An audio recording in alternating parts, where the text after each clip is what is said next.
All right, guys. Well, welcome to our team call today. I am super excited that I get to um, connect with you guys and also present one of the amazing coaches in this network that I have a lot of respect for and admiration for. And it's kind of cool because you guys get to hear from Amanda Dewey. And one thing that I just barely learned about her is that in 2012, when Scotty Hobbs, you guys know Scotty Hobbs, and he got to stand on the summit stage and share his story of how he was just kicking butt in this business. And you guys know him, you know that he's done amazing things. Well, that very same summit, when he got to stand up on stage and share his story, he was doing so with Amanda. And so I was just talking with Scotty, and he's like, oh, so who's, on your team call? And I'm like, Amanda Dewey. And he's like, oh, she's so awesome. We were both backstage. She was pregnant. And so we were both, like getting our nerves together before we stood up on stage. And we were both throwing up behind stage. And I'm like, yeah, well, she had an excuse. She's pregnant. And Scotty was just a ball of nerves, I think. But she is a 3-time elite coach. She's been a 1-time premier coach. She is a 7-star diamond, an organization leader. And, we've talked about the leadership ladder, but I hope you guys kind of put this in perspective. One thing that I don't think people realize is that there are 15-star diamond coaches that I know who are team leaders, who have not even advanced to be an organization leader. And so being an organization leader is a huge badge of honor of showing that you are working with your team and helping them see success. And I'm going to shut this door because you can hear kids in the background here. We've got a house full of kids right now. Scotty is visiting our family still and leaving this afternoon. So I think you got to hear his kids there. But organization leader is one of those things that if you have the opportunity to hear from an organization leader, executive leader, you listen.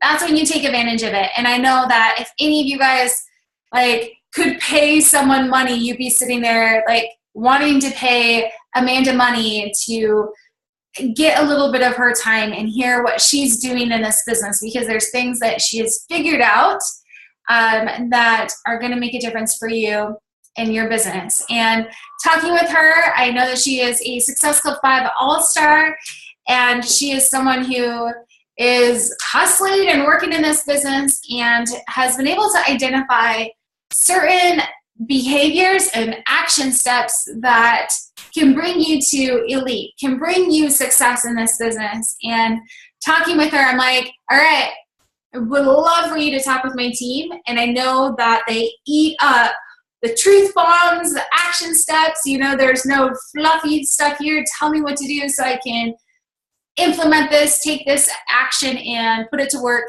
And so she's gonna give you just that. So Amanda, I'm going to turn this time over to you. I'm super excited to have you on this call today, and I'm just honored you would be on. So thank you so, so much for your time, and I'll just kind of let you take it from here.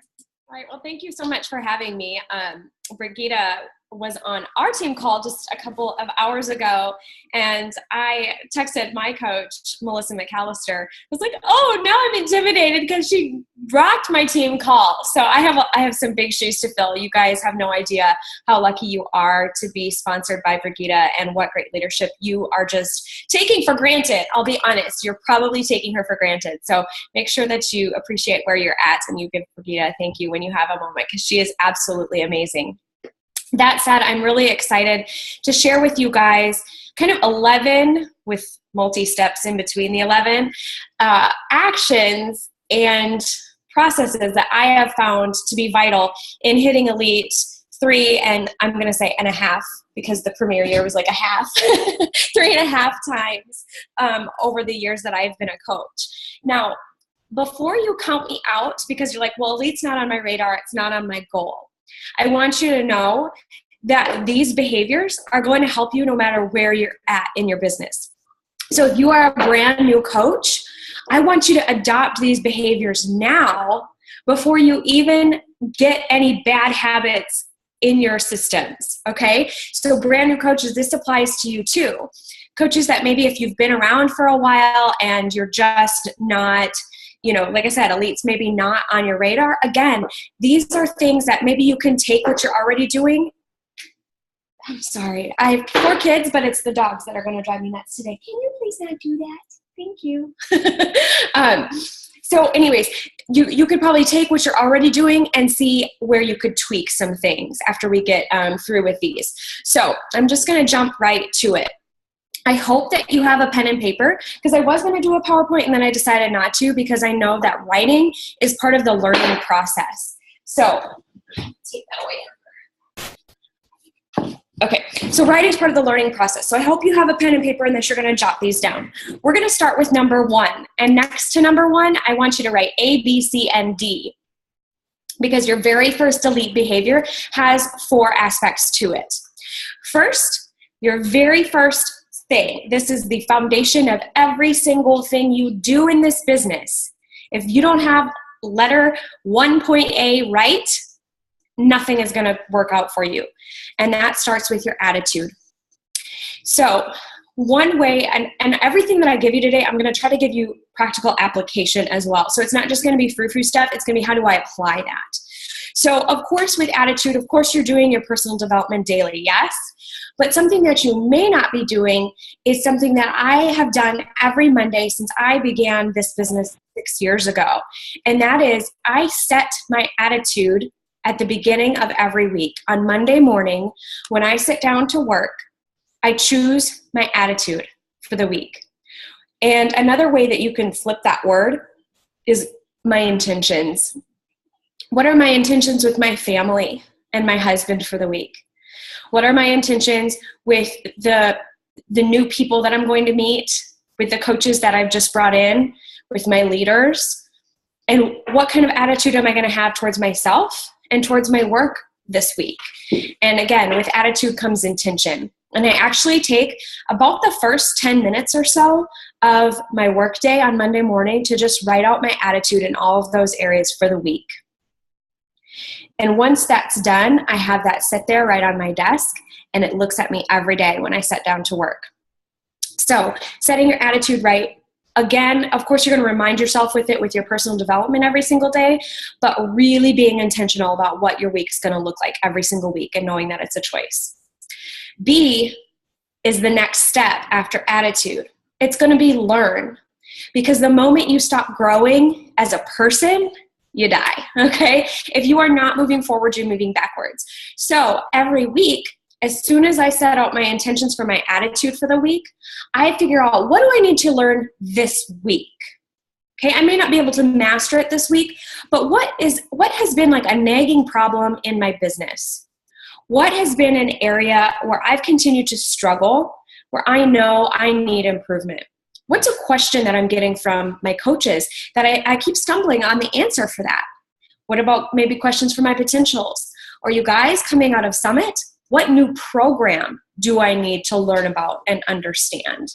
So you want to basically set out a path for your personal growth and learning. So sometimes it may be more personal and sometimes it may be more business focused. That can change from week to week. But unless you set a plan for it, you're just kind of drift around, and you're never really going to follow a path and actually be able to measure your growth. Make sense? All right. C is visualize. And again, this is still kind of part of what I do every Monday morning. I visualize what that's all going to look like for the week, right? I will even write out positive affirmations that follow the visualization.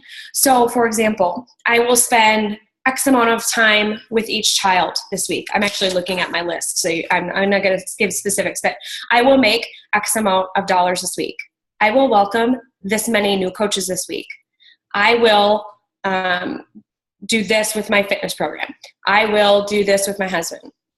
You know, everything. That's kind of your visualization. I have a Bachelor of Arts in English Literature. So for me, visualization is words. I like writing it out. If you're more of a, artsy person, maybe you just throw together like a quick clipboard, but it shouldn't be something that takes a lot of time, because I want you doing this weekly. Weekly, what does it look like to you? With your attitudes, your intentions, what's that visualization gonna look like? Okay? And then the very last step, have you ever heard, how many of you are familiar with Brian Tracy? I can only see a few of you, so this question's kind of null and void. So you know the story about the 4 frogs on the leap pad, right? 4 frogs are sitting on a is it leap pad? What's those? I'm thinking of like the kids' leap pad. That's not what it's called. What are those things called that frogs sit on? Lily pad? Yeah, there you go. Okay. Sorry. So they're sitting on a lily pad, and they decided to jump off. So how many frogs are left on the lily pad? Of course, your first inclination is to say, well, 0. They decided to jump off. But the true answer is, of course, that 4 are still sitting there. Because just because you made the decision to do something doesn't mean you've acted on it. So letter 1D is going to be act. You need to act on your plans. You need to act on your attitude, your learning, your visualization. You need to take action. So the next thing that I do every Monday morning after I've done A, B, and C is I go to D. And that means I open up my iCal, because that's where all of my appointments are. I set appointments with coaches that need touches from me that week. I set confirmations to appointments that I have scheduled with maybe new coach prospects. I make sure that I know when my power hours are happening. So I look at the rest of my week. Is it going to be crazy because the kids are going back to school and I have extra meet the teachers and things going on that are going to be happening when I would normally do my power hour? Okay. If yes, then I need to reschedule that, right? Are you still following me? So I'm planning all of this. I'm acting on it. And then after these 15 minutes are over, because it really truly only takes me about 15 minutes to do number 1 in entirety, I set to work. And that's your action. I told you my dogs were going to be the problem today. All right. So we good? We're going to move on to number 2. Number 2, you're going to write, tracking makes a difference. Tracking makes a difference. Underneath tracking, you're going to write the words focus, energy, plan, adjust. Okay, when you're tracking things both in your own business and your own life, as well as within your team, it's going to give you something to focus on. Okay? It's going to narrow what you're looking at. Because a lot of times what I see, especially with maybe, I kind of see it throughout, whether it's young coaches or experienced coaches. What happens when they lack focus because they're not tracking something is they look at everything and everyone. And that becomes kind of the shiny object syndrome, right? What's so-and-so doing? I'm sorry. Goldie, quit it. Leave the cats alone. Sorry, I have a 4-month-old yellow lab puppy who is a hot mess. Say hi. Yes, you've made your presence known, so we might as well let them see your sweet face. Okay, so hopefully she can contain herself now and leave the cats alone. Speaking of focus, by the way. Gia, Goldie, come on.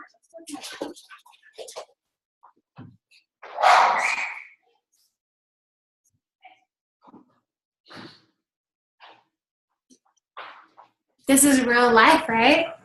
So funny story, that sweet little puppy you just saw has learned how to open the door. So if my kids let the dogs out without locking the door, she gets back in because she knows how to open the door. Smart dog.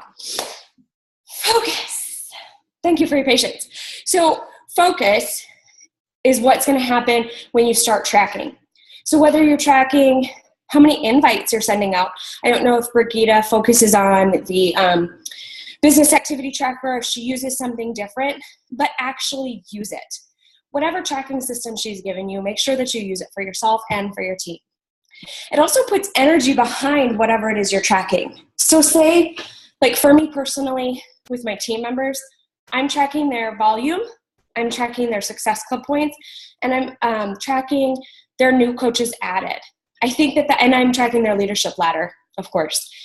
And I think that that gives me a more holistic perspective of what they're doing as a team than just tracking Success Club alone or any of the things individually. I think it gives a more holistic picture.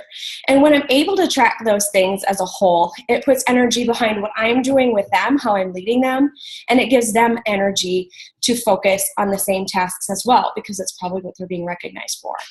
Okay? It also gives me a plan of attack when we're tracking things. Again, for both my business and for my team. Because if I'm tracking something and I'm seeing just a serious lull, like right now we've really had an ATV lull for the past 6 months. Coming out of Summit, it's picked up a little bit, but what's going on? I need to make a plan for that, right? Because I'm tracking it, I know that it's a problem, and I'm able to make a plan for that. And that can apply to everything all the way down to, again, Success Club points, something as simple as that. How are you going to make a better plan for yourself and your team to be attacking that? Also, it allows you to adjust. If you're tracking it and you see that you implement a new program or a new strategy and you're tracking it and you see it actually declines, then you're like, wow, you know what, this plan that I had is not really working. I need to adjust it and see what else we can do. And you can try something else, and then you start tracking it and you realize, wow, that aspect is really working. I'm going to run with that. I'm going to focus on it. Yes? So being able to adjust is a big part of tracking, because if you're tracking, you know when you're doing something, if it's going well, or if it's something that you need to improve upon because it's not going well. So tracking makes a big difference. Number 3 is easier said than done. It is recruit 3 to 5 business builders a month.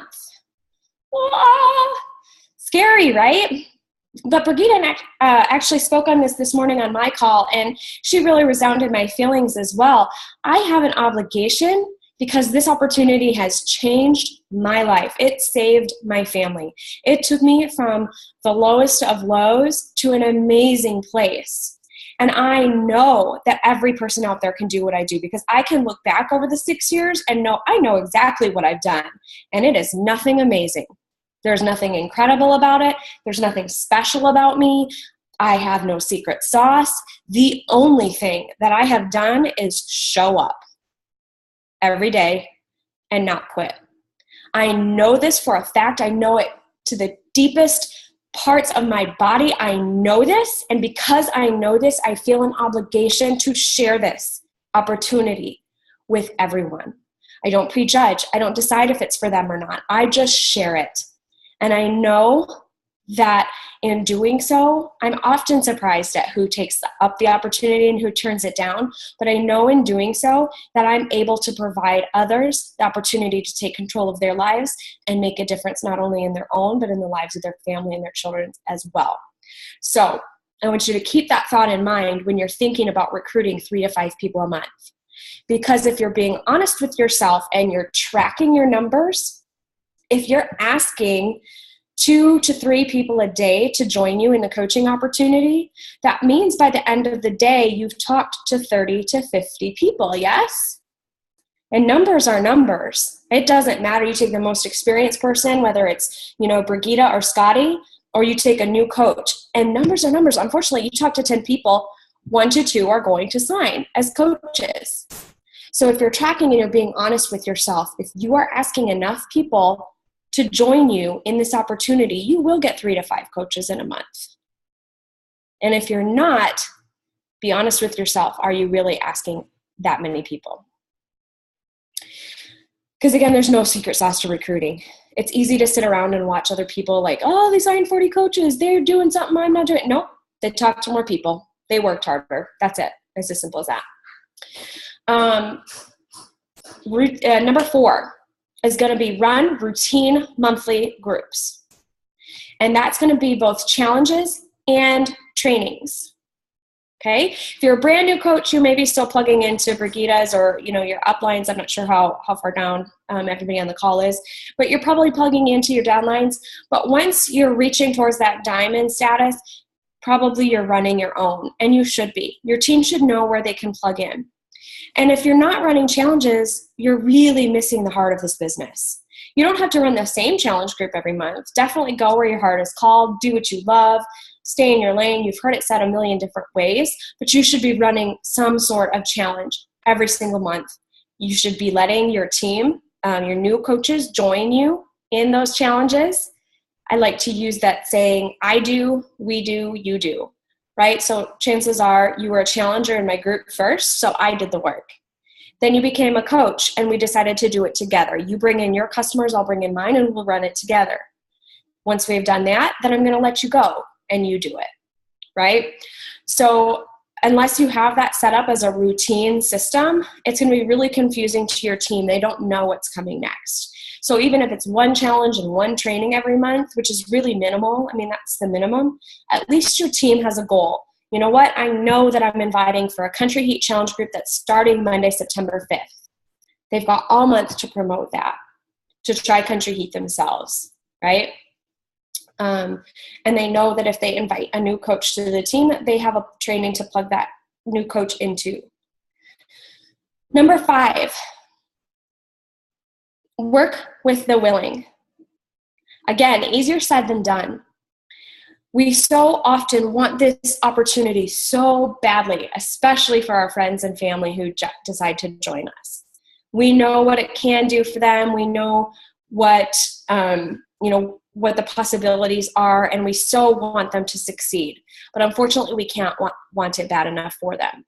So my advice to you, if you struggle with number 5, which is work with the willing, is that I think it was Gandhi who said it. Tell me if I'm wrong. Be a fact checker on Snopes or something. Anyways, be the change you want to see, right? Be the change you want to see. So rather than sitting around wishing and hoping and praying that your team and your friends and your family will do this and make something of this opportunity, do it yourself. Show them. Show them what can be done. And if it's meant to be for them, they'll figure it out. Okay? You can't decide what their path and what their timing is going to be. The only thing that you have control over is yourself. And another thing I think that will give you a lot of peace is just letting everybody know that that's kind of set the expectation that that's how you operate. I'm here for you. I will never give up.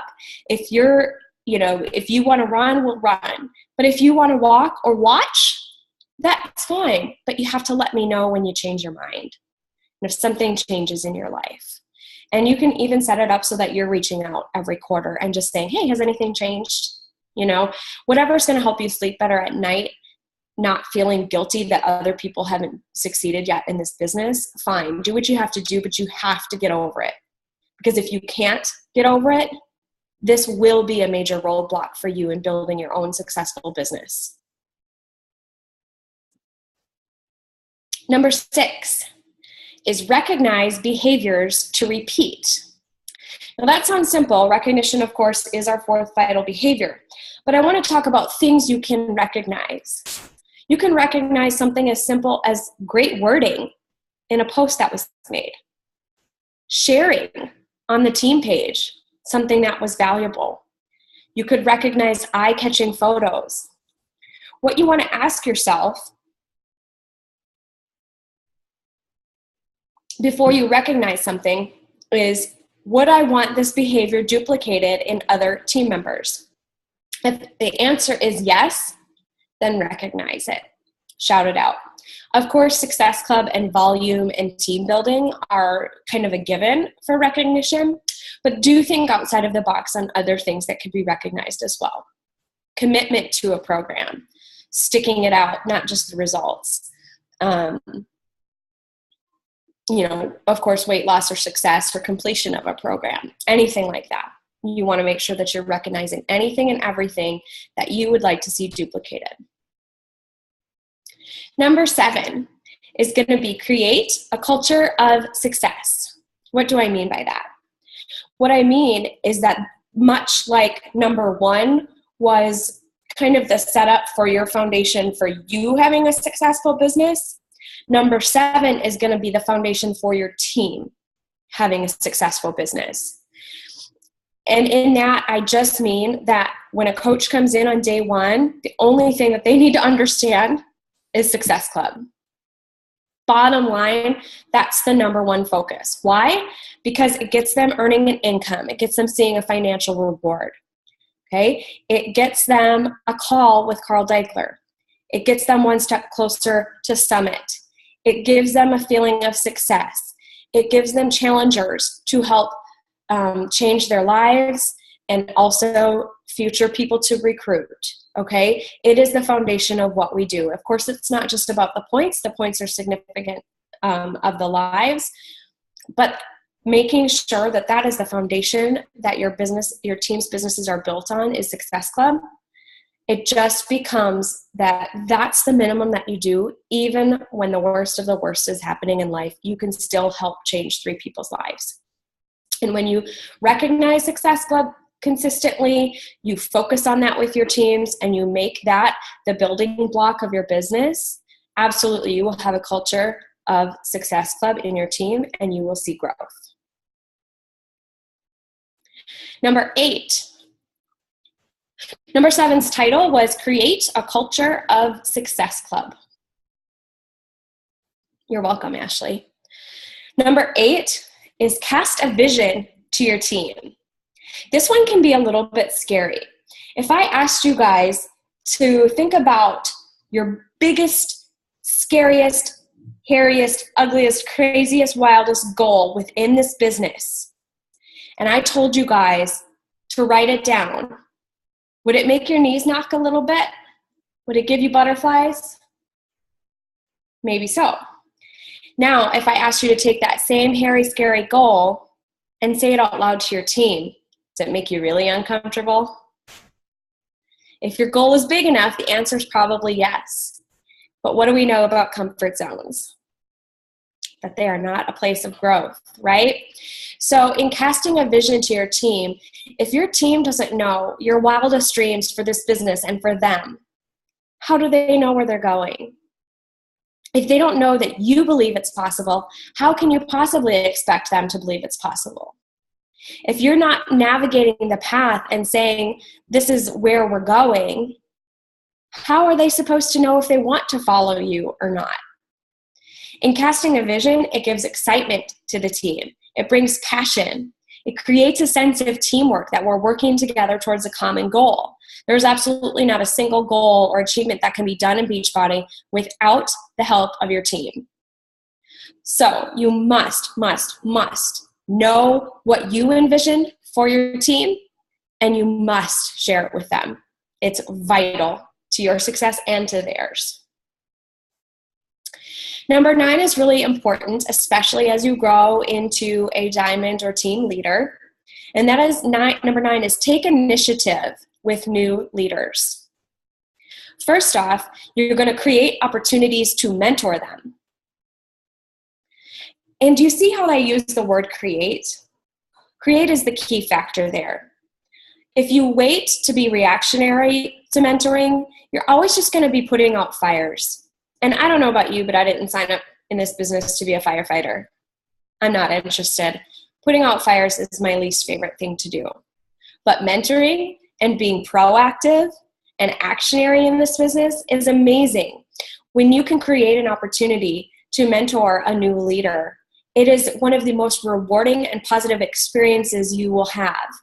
We talked a little bit about feminine and masculine energies this morning with Brigitte, so I'm sure she's perhaps shared those with you as well. And I would think that mentoring is definitely one of those activities that's going to fuel your feminine energy. It's caring, it's nurturing, it's giving that one-on-one time and attention and really helping someone else grow. The second aspect to that is create opportunities for your new leaders to lead. And that can be really scary because you're afraid to hand over your team and your responsibilities to someone else. But I will tell you, that's part of the mentoring process, and that is part of how your new leaders will grow and gain confidence in themselves and leading their own teams. Trust me, it's just like parenting. It's bittersweet when they fly the nest, but ultimately that is the goal. You do want them to leave the nest.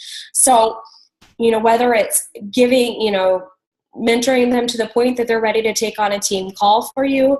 Maybe they're ready to co-run a challenge with you. Whatever it is, you want to be creating opportunities for them to stand up and lead in front of your team and their own. You're also giving them an opportunity to be seen as a leader by their own team, a leader amongst leaders, which again will really benefit the growth of their team and then of course of your business as well. And it's also very, very, very rewarding to be in a position of empowering your team and your coaches rather than, seeing them struggle. So through mentorship and creating opportunities to lead, you're going to be feeling more rewarded and also you're going to see more growth. Number 10 is success partners. And this part's important. Hold them accountable to finding their own success partner and working with them consistently. It is not your job to find a success partner for your coaches. It is not Brigitta's job to hunt down people to be success partners with your coaches. We're all adults in this business. We all know ourselves better than anybody else. It is our own job to seek out our own success partner. I always encourage my team to find somebody in the business that intrigues them, but that also intimidates them a little bit. Also, probably finding someone who has separate strengths than you. My success partner in this business is Jeff Armbruster. I don't know if you guys are familiar with who he is, but we came into the business at about the same time. Our resumes side by side on paper look very similar, and there was one stark contrast. And so as soon as we sat down and had the conversation, we're like, you know what, we have really similar values, but he's a guy, so he runs his business quite different than me as a woman. And also our resumes ended up looking a little different side by side, so clearly there were some strengths that he had that I didn't, and vice versa. But at the bottom, or at the end of the day, our priorities were very much the same. We're both family-oriented people. We're not people who are willing to give up, sacrifice our family for the success. We're also kind of humble in the business in that we're not looking so much for recognition as much as we are looking for stability and growth for our families and for our team members. So in doing so, we came from completely separate genealogies, but we decided to be success partners together. And it's been amazing the growth that both of us have seen in being partners together. But oftentimes my team will come to me asking, and I'm like, you know what, you really need to seek one out for yourself. I can give you some ideas of people you may want to reach out to, but for the most part, just kind of do a little social media scrolling. Find somebody who really speaks to you and reach out to them. Last, and definitely not least, is number 11, which is get creative. I've given you 11 steps, but I want you to make them your own.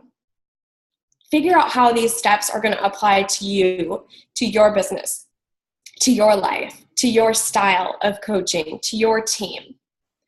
I want you to commit to trying different things. And here's how I kind of evaluate and give myself permission to try things maybe that we haven't done before. I do quarterly check-ins.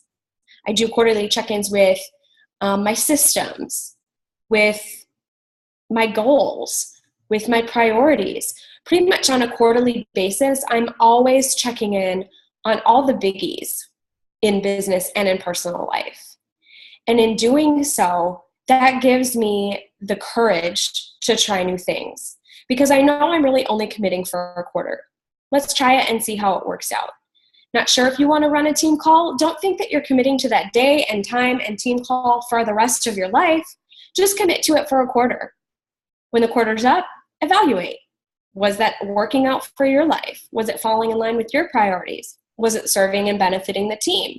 If yes, great. Aren't you glad you tried? If no, change it, cut it, do what you need to do, but at least try it.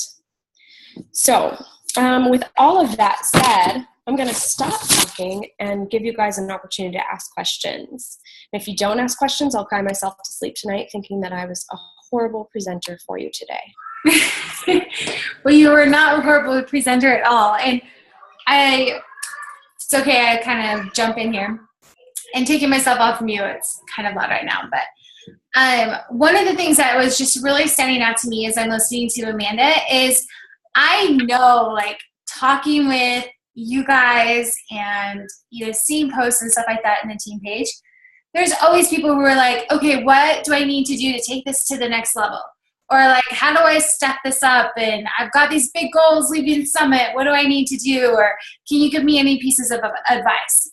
And guys, let's be honest, like, she covered it all. Like, I've got my 2 pages of notes here, and I'm like, honestly, if you at any point in your business, you're struggling getting started, you're struggling to get to Emerald, you're struggling to get to Diamond or whatever, if you went down this list and you're like, how can I work on this one thing this week?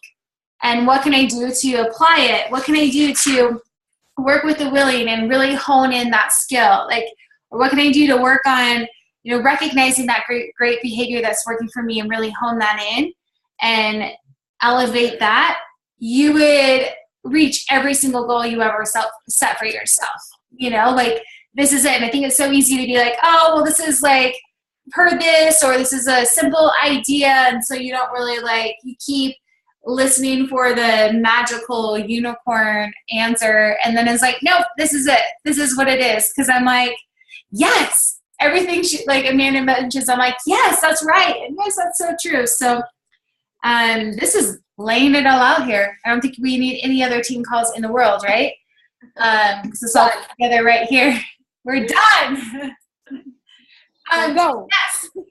I know a couple of you guys are on the phone, and so you can unmute yourself or type something in or unmute yourself with questions for Amanda. Don't make me cry. Amanda? Yes, Brittany. Hi. Nice to meet you. You too. My question is, I know it's going to be kind of different for everybody and their success partner, but what do you and your success partner kind of talk about on the daily, or how often do you guys talk? Great question. Thank you for asking that. First of all, how old's the baby? 5 months or 6 months now. What's his birthday? Sorry. No, him. Yep. January 27th. Oh, congratulations. My youngest was born February 17th. Oh. So we are sailing the same rivers these days. Congratulations. Thank you. You too. So with my success partner, again, you're absolutely correct. It is going to look different to everybody. And I think different personality types and also different stages of the business need different levels of accountability. So if you are not in the habit yet of doing your daily power hour, you may need to check in with your success partner daily. That just may be how it has to be.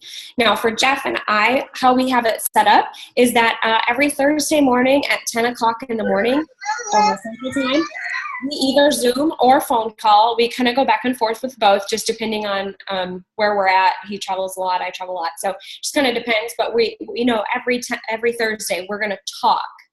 And we spend about an hour on the phone. And if something's going really well for one of us, we share what we're doing so that, we can apply that. If something's not going well, we kind of share opportunities of, potential ways to grow that area or to improve that area. And then I would say, probably 3 to 4 times a week, we're talking via text. Or voice message, and just kind of checking in, like, we're both a little bit competitive. So, it's like, hey, I've signed, 4 coaches this month. Where you at?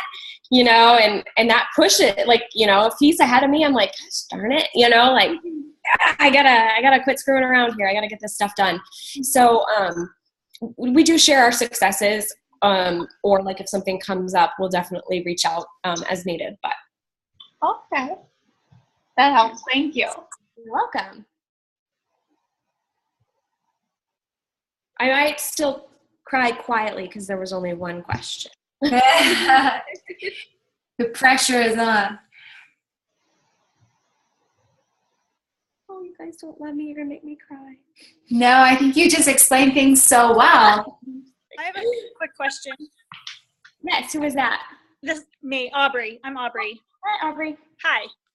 So this is a question I'm a fairly new coach. Since Summit, I went to Summit, it was my first Summit, and I'm now able to just like really dial it in and work. So I've been in Emerald for a while, but I'm like still kind of starting, I feel like. So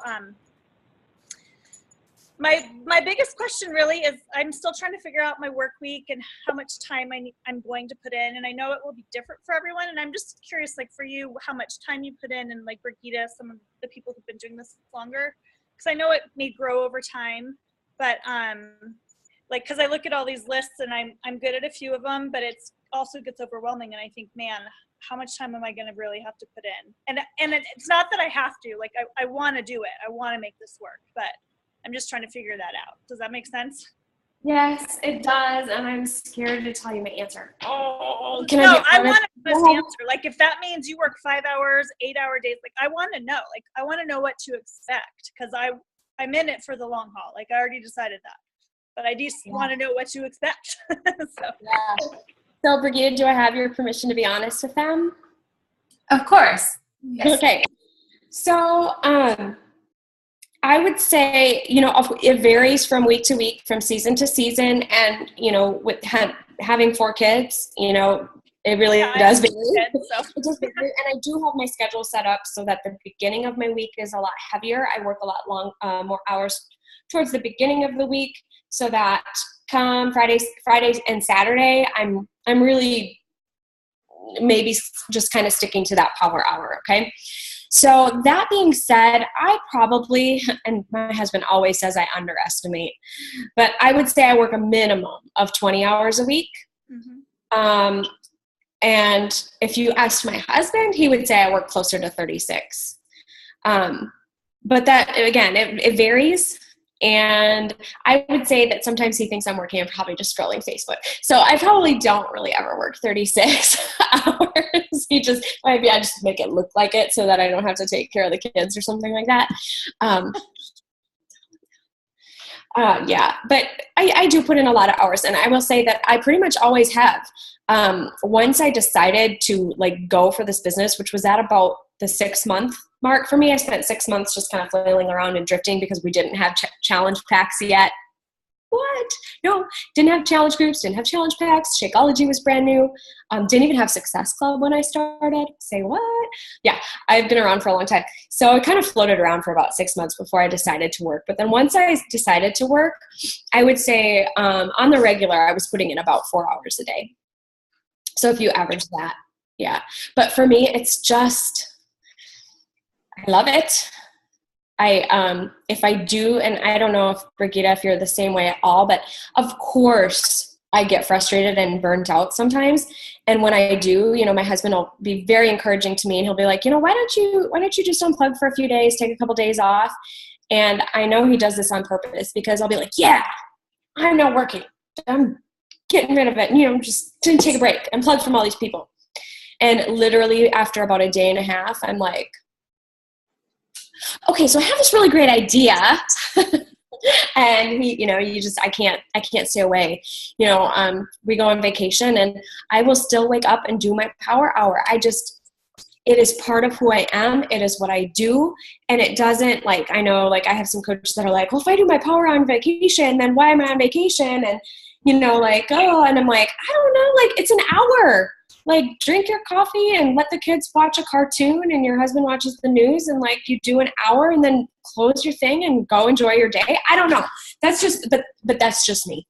And I'm just being completely honest. So, I think an interesting thing I can tell from you, and it's something I notice in all coaches, and I feel the same way, but that when you love what you're doing, it doesn't feel like work. And so it's easy to just be like, well, this is just part of who I am. That you just sit here and it's like, I want to connect with people. I want to pour love into other people and make someone feel good and find an opportunity to serve and uplift somebody else. And it's hard to sit there and think okay, I just clocked in and out of a job right now. You know what I mean? This is my job to love on people and help people and encourage and share my life, And so I think it's really easy to just be like, but then when you sit there, and if you were to put a stop clock on it, you're like, oh, wow, this time passed, you know, but you were in flow, and, you know, you just love it.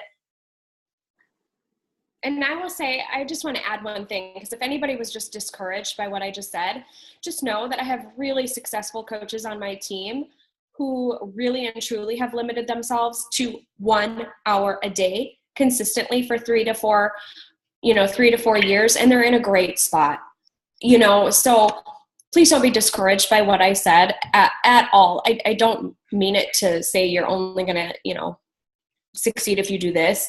That's not at all what I was just being honest with what I do, because it is what I do. But I do have really successful coaches that have an hour a day, in and out, they're focused, and then they're on with life, and they're doing really well. Yeah, I don't think it's discouraging. I think it's like helpful for all coaches to be honest about it, so that then you're not like, well, I'm putting in an hour a day and this person's putting in an hour a day and my results are different.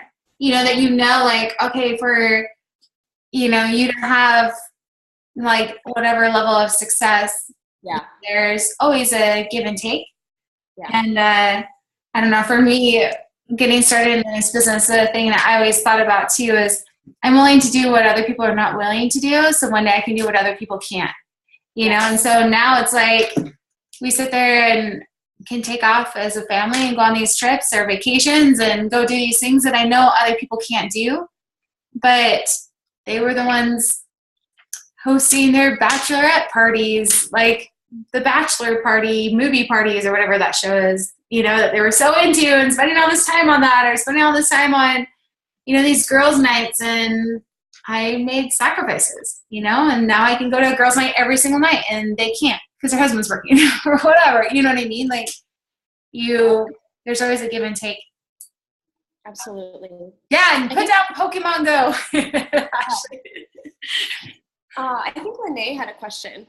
Oh, yeah. I was just going to ask if, like, what personal development book or books, I see on your stack behind you, what, like, spoke to you? I always love to know. Great question. Oh, gosh. Can you give me, like, a topic? Because I probably have one for, like, every single topic within the personal development realm. For sure. As a leader, I know that's what we're talking about, but developing yourself as a leader. Okay, I have two. My two favorite leadership books. Oh, I'm lying. Okay, I have three. I can't do less than three. My 3 all-time favorite leadership books. EntreLeadership by Dave Ramsey. The Entrepreneur Roller Coaster by Darren Hardy. And the 21 Irrefutable Laws of Leadership with John C. Maxwell. Those 3 I could read in like a circle, you know, like finish one, read the next one. And I mean, like literally I have chills thinking about what those 3 books have done for me. And I do have them sitting like everywhere, like all 3 of them are within reach of my hands at this exact moment. And I will say too, something really, really cool to do with your team or with your leaders or even just by yourself. John C. Maxwell has a workbook that goes along with the 21 Irrefutable Laws of Leadership. And that is so amazing because, again, we can read all that stuff, but if we don't put it into action, what good does it do? And that's a great workbook to go along with some leadership training, and feel free to work through it on your own as well. It's very, very valuable. But those 3, I couldn't pick one above the other. Awesome. Thank you. Might have time for one more question if you guys want to take advantage of it. Because I know you guys are all going to be like stalking her on Facebook now, and then you're going to think of all these questions you want to ask her. I have a question. Hey, do you find your business building coaches more from challengers or from people that haven't done challenge groups or that are more into like fitness before, if that makes sense? You know,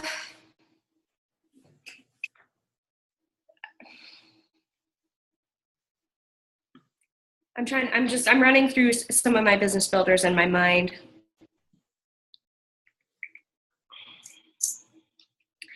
I think that it can be a combination of both.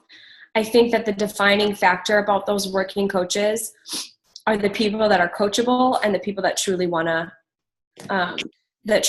to build a business. and aren't just, it's just this, I don't know, gosh, I wish I had a better answer for you. I'm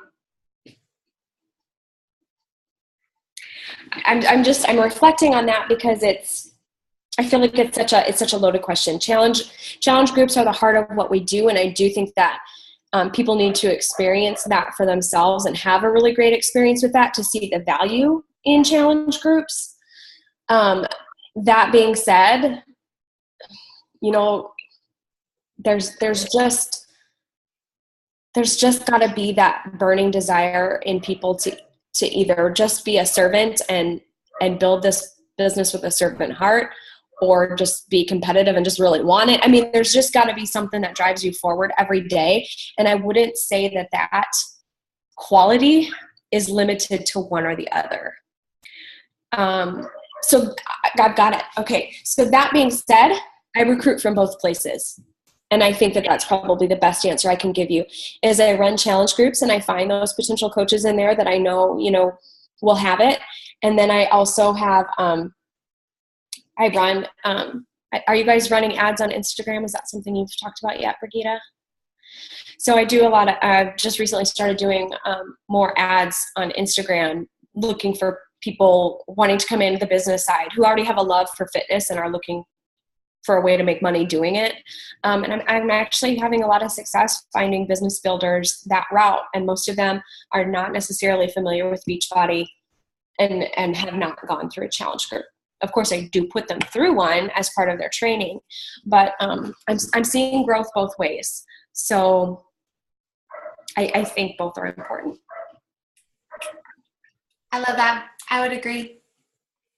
You got to talk about the business and help people see that potential, but it's important that they are, believers of the product and have that experience as a challenger. So whether that's the way they came in or it's the first thing you have them do as a new coach. So, well, and I'd hate for anybody to put all their eggs in one basket.